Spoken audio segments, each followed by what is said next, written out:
বন্ধুরা, আজ এমন একটি ঘটনার কথা বলবো যে ঘটনার কথা শুনলে আপনাদের গায়ের লোম কাঁটা দিয়ে উঠবে। আর এই ঘটনাটি ঘটেছে পুরুলিয়াতে। এখানে পৃথিবীর একমাত্র নাককাটা কালী মন্দির অবস্থিত। আর এই মায়ের নাম নাককাটা কেন হলো, তবে চলুন জানা যাক। লোকমুখে মান্যতা আছে, এই এলাকাতে বিঘের পর বিঘে জমিতে ধান চাষ করত।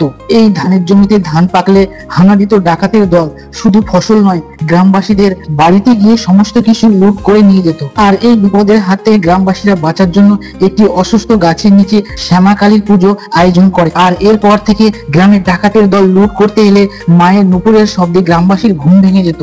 ফলে ডাকাতের দলেরা ভয়ে পালিয়ে যেত। আর এই ঘটনা বারবার ঘটতে থাকায় ডাকাতের সর্দাররা রেগে গিয়ে মায়ের মূর্তিতে তরোয়াল দিয়ে মায়ের নাক কেটে ফেলে। এরপর থেকে দেবী মূর্তি নাক কাটা কালী হিসাবে পূজিত হয়। এই ঘটনার পর সমস্ত ডাকাতের লোকেরা মায়ের হাতে শাস্তি পান। আর আপনি যদি এই মাকে সামান্যতম ভালোবেসে থাকেন, তবে ভিডিওটি দেখা মাত্র কমেন্টে লিখুন জয় মা কালী।